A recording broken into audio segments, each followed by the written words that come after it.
మరి ఆ పాప ఎలా సార్ ఎలా చనిపోయిందన్న మాకు తెలియాలి కదా. అదే ఒంటి మీద గాయాలు ఎందుకు వచ్చాయి? రేపు జరగలేదు, మేము కూడా ఒప్పుకుంటాము. మరి గాయాలు ఎట్టొచ్చాయి పిల్ల మీద? ఆ గాయాల కల కారణాలు చెప్పండి.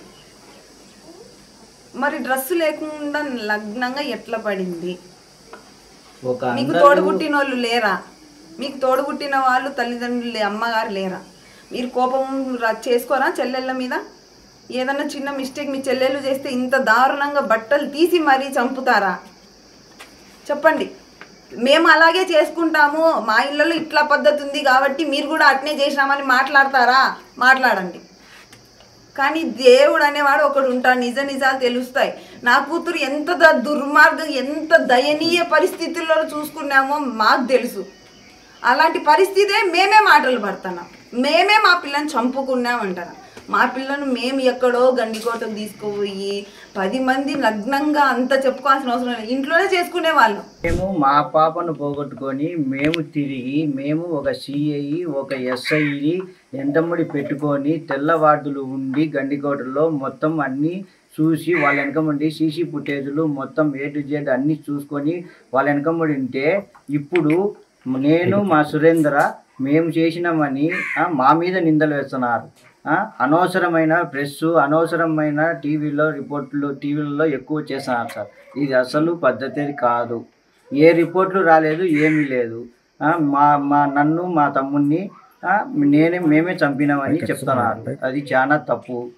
నేను యాడికి పోవాలనే పోతా, డిఐజీ కాడికి అయినా పోతా, ఎస్పీ కాడికైనా పోతా, పోవటం బట్టే కన్నా చంద్రబాబు నాయుడు సార్ కాడికైనా పోతా న్యాయం కోసం.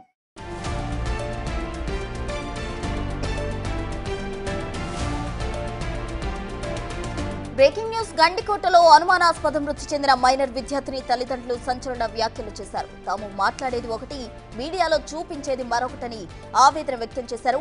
తమ కూతురును తమ కొడుకు వరుసయ్యే సురేందర్ చంపేశాడని మీడియాలో వార్తలొస్తున్నాయని, పరువు గురించి ఎవరైనా చెల్లెలని చంపుకుంటారా అని ప్రశ్నించారు. తమ కూతురుపై అత్యాచారం జరగలేదని పోలీసులు చెప్తున్నారు. అత్యాచారం జరగకపోతే తమ కూతురి ఒంటిపై గాయాలు ఎందుకున్నాయో పోలీసులు చెప్పాలని డిమాండ్ చేశారు.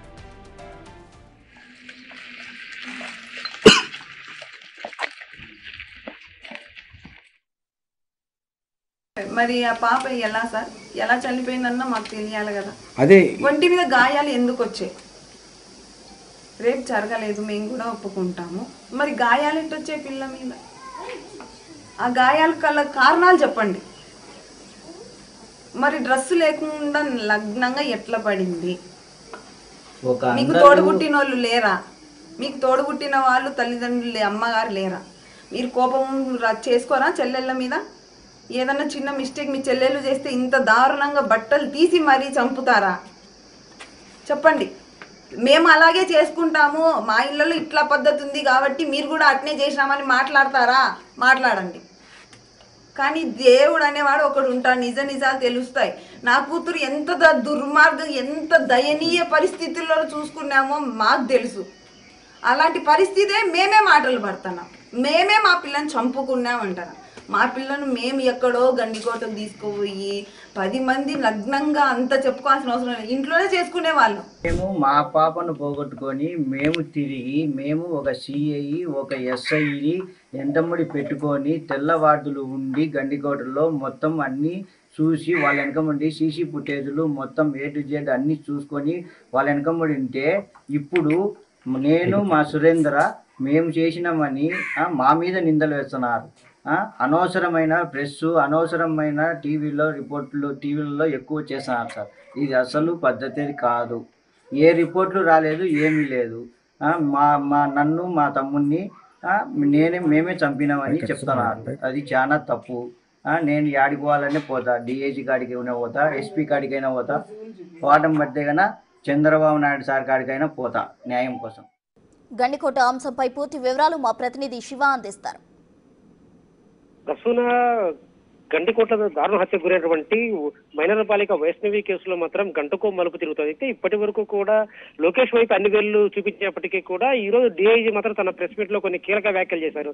ఈ హత్య కేసులో లోకేష్ కి ఎలాంటి సంబంధం లేదన్నట్లు కూడా ప్రాథమికంగా నిర్ధారించారు. అయితే ఎందుకంటే హత్య జరిగిన సమయంలో లోకేష్ ఇక్కడ లేడు అనే అంశాన్ని మాత్రం ఆయన ధృవీకరించారు. అయితే ఆ తర్వాత మైనర్ బాలిక అక్కడ 12 గంటల సమయంలో తర్వాత ఆమె హత్య కాబడినట్టు కూడా ప్రాథమిక వైద్య ఫోరెన్సిక్ నివేదిక ప్రకారం తెలుస్తుంది. అయితే ఆ టైంలో అక్కడ లోకేష్ లేకపోతే ఎవరు హత్య చేశారన్న కోణంలో కూడా పోలీసులు ఆధారాలు సేకరించి తెలుస్తుంది. దీనికి సంబంధించి మాత్రం ముఖ్యంగా వైష్ణవితో పాటు వైష్ణవి కుటుంబ సభ్యుల మీద మాత్రం కొన్ని ఆరోపణలు వినిపిస్తున్నాయి. వైష్ణవి కోసం అక్కడ ఎవరైతే వచ్చారో వైష్ణవి అన్న సురేంద్ర అతని మీద మాత్రం కొన్ని ఆరోపణలు వినిపిస్తున్నాయి. అయితే అది నిజమా కాదనేది పోలీసు విచారణ చేయాలి. అయితే ఇప్పటికీ మాత్రం కడప జిల్లా పోలీసులతో పాటు డీఐజీ కూడా వీటిపై కొన్ని కీలక వ్యాఖ్యలు చేశారు. వాటిపై మాత్రం లోకేష్ పాత్ర లేదన్నారు. అయితే దీని తర్వాత మాత్రం అన్ని వేళ్లు మాత్రం వీళ్ళ వైపు చూపిస్తున్నాయి, వైష్ణవి కుటుంబ సభ్యుల వైపు చూపిస్తున్నాయి. ఎందుకంటే నిన్న ఆ సమయంలో మాత్రం ఎవరైతే అన్న ఉన్నారో సురేంద్ర అక్కడికి గండి కూడా చేరుకున్నారో అక్కడ ఆయన ప్రాంతాల్లో అక్కడ వీళ్ళని పరిశీలించారు. అంటే వీళ్ళ కోసం అక్కడికి వచ్చారు. అయితే అక్కడ లోకేష్ లేకపోవడం, సురేంద్ర అక్కడ ఉండడం, అంటే సురేంద్ర ఏమైనా హత్య చేశారా? ఎందుకంటే మొదటి నుంచి కూడా లోకేష్ అంటే వీళ్ళ కుటుంబీకులు పడదు, వాళ్ళకి విభేదాలు ఉన్నాయి. తమ చెల్లిని ప్రేమిస్తున్నాడంటూ కూడా గతంలో లోకేష్ కు వార్నింగ్ ఇచ్చాడు సురేంద్ర. సో ఈ నేపథ్యంలో ఆ కోపంతో ఏమైనా బాలికను కొట్టబోయాడు, ఒకవేళ కొట్టింటే తను అనుకోకుండా మృతి చెందింది అనేది కూడా తేలాలి. అయితే దీనికి సంబంధించి మాత్రం బాలిక మృతిపై కొంత అనుమానాలు వ్యక్తమవుతున్నాయి. అక్కడ కొన్ని కీలక గాయాలనేది తెలుస్తుంది. ఇంటర్నల్ గా బయటికి కనిపించినప్పటికీ కూడా ఆమె శరీరంలో కొంత బ్లడ్ బ్లీడింగ్ జరుగుతుంది. సో ఆ నేపథ్యంలో లివర్ కూడా పూర్తిగా డ్యామేజ్ అని తెలుస్తుంది. సో ఆ గాయాల వల్ల ఆమె చనిపోయారా, అంటే ఆమెపై అవరణ దాడి చేశారా, లేదంటే యాదృక్షంగా కొట్టడం వల్ల చనిపోయింది అనేది మాత్రం విచారణ తేలాలి. దీనికి సంబంధించి మాత్రం పోలీసులు ఇప్పటికే కొన్ని కీలక ఆధారాలు సేకరించినట్టు తెలుస్తుంది. వీటి ఆధారాలు సహా ఈ రోజు రాత్రి 9 గంటల ప్రాంతంలో కడప జిల్లా ఎస్పీ వీటి ప్రెస్ మీట్ ద్వారా వీటి వెల్లడించినారు తెలుస్తుంది ప్రసన్న.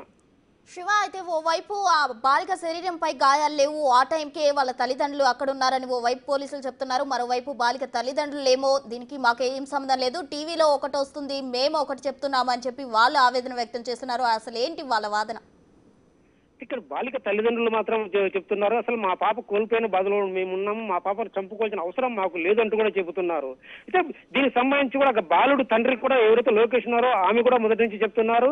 ఆమె నిన్న కూడా మీడియాతో చెప్పారు, మా అబ్బాయికి అమ్మాయికి సంబంధం ఉన్న వాస్తవం అంతా ప్రేమించుకున్నారు. అయితే మేము వాటిని వారించాం, మంచి పథకాన్ని చెప్పాం. అయితే నేను వాళ్ళు గండికోటకు వెళ్ళారు, అలా వినకూడదు, మా అబ్బాయి అయితే వెళ్ళాడు, ఆ అమ్మాయిని అక్కడ వదిలేసి వచ్చాడు, అలా రావడం తప్పని చెప్తారు. అయితే మాత్రం ఎక్కడ కూడా హత్య చేసినట్లు కూడా లోకేష్ హత్య చేసినట్లు వాళ్ళు ధృవీకరించి తల్లిదండ్రులు చెప్పడం లేదు. అయితే లోకేష్ హత్య చేసినట్లు పోలీసులు కూడా ప్రాథమికంగా ధృవీకరించకపోవడంతో దాని వల్లే ఇక్కడ ఈ మొత్తం అనుమానాలు మొత్తం కూడా వైష్ణవి కుటుంబ సభ్యుల మీద చూపిస్తున్నాయి. అక్కడికి సురేంద్ర వెళ్ళిన తర్వాత వచ్చిన తర్వాత ఆమె హత్యకు గురి కావడం.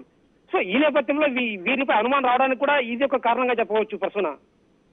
Okay Shiva, thank you.